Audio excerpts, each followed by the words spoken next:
ভর্তা নাও। হ্যাঁ, I think প্রথমে বেগুন ভর্তা আর খাও। বেগুন ভর্তা, এটা কি বল, ডাল ভর্তা। ডাল আর ভর্তা। এটা চাপা। এই যে এটা চাপা, তারপরে ডাল ভর্তা, এটা বেগুন আর টমেটোর ভর্তা। বেগুন টমেটো মিক্সড না দুটো মিলে। হ্যাঁ, খেয়ে দেখো কেমন হয়েছে। তো মজার জিনিস রে ভাই, এই শীতে ভর্তা ভর্তা বাবা ভালো লাগে। আমাদের সবার যেন কি হয়েছে, সবাই শুধু বলে যে মাছ বা মুরগি এসব খেতে খুব একটা ভালোবাসে না, পছন্দ করে না। তো সে কারণে আজকে ভর্তা ভাত বানালাম। আর হচ্ছে কি, আজকে ওয়েদারটা অনেক ঠান্ডা।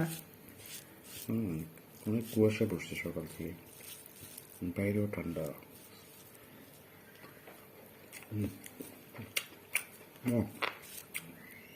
টমেটোতে টকটক লাগতেছে, তো ভালো লাগে।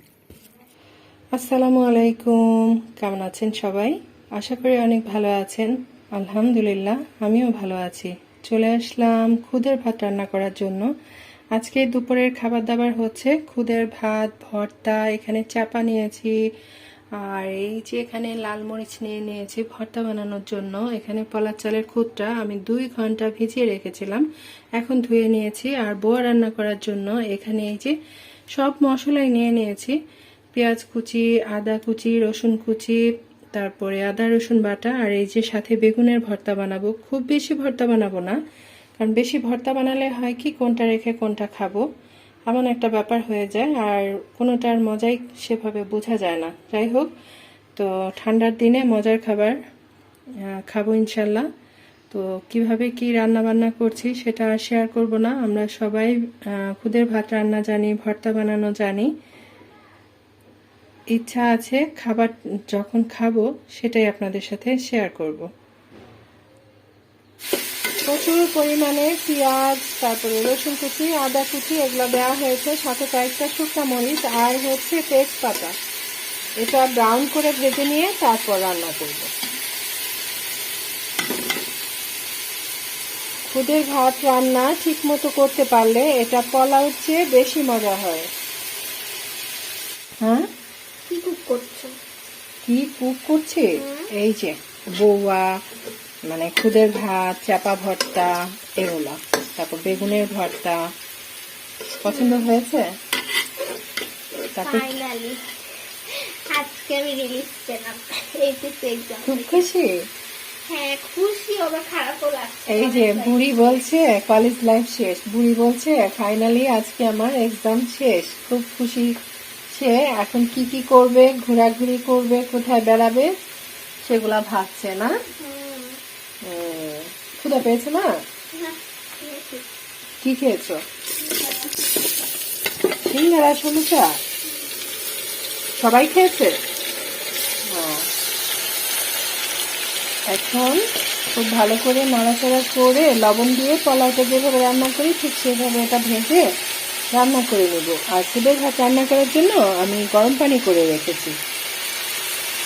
অনেক দিন থেকে ভাবছি একটা আপুকে থ্যাঙ্কস বলবো, আসলে বলা হয়ে উঠছে না, ভুলে যাই বারবার। আপু একটা টিপস দিয়েছে আদা রসুন ব্লেন্ড করার, মানে সাথে লবণ আর কি বলে এটা, রান্নার তেল দিয়ে ব্লেন্ড করলে কালারটা একদম পারফেক্ট থাকে। কথাটা একদম সত্য। আরো অনেক দিন আমি ওইভাবে ব্লেন্ড করেছি, তারপর অনেক দিন রেখে খেয়েছি, কালারটা একদম সুন্দর থাকে। যাই হোক, আজকে পারভিন আপুকে অনেক অনেক ধন্যবাদ জানাই। আরো নতুন নতুন টিপস আশা করি। চলে আসলাম আজকের খাবার দাবার শেয়ার করার জন্য। যদিও খাবার শেয়ার করার কথা ছিল না, ভেবেছিলাম মজা করে খাবো আর খাবারটা কেমন হয়েছে সেটাই আপনাদের সাথে শেয়ার করব। যাই হোক, এগুলা বানাতে বানাতে আসলে আমি একটু ক্লান্ত হয়ে গেছি। তারপরে আরেকটা কথা আছে, যদিও এই কথাটা আমি বলতে চাচ্ছিলাম না, সেটা হলো যখন চাপা ভর্তাটা পাটায় বাটছিলাম, মানে বানিয়েছিলাম, তখন আমার আর তর সহ্য হয়নি। আমি করেছি কি, পাটায় একটু বোয়া ভাত নিয়ে খেয়ে ফেলেছি, যার কারণে পেটটাও ভরে গেছে আর খাবার দাবার শেয়ার করার ইচ্ছাটাও মরে গেছে।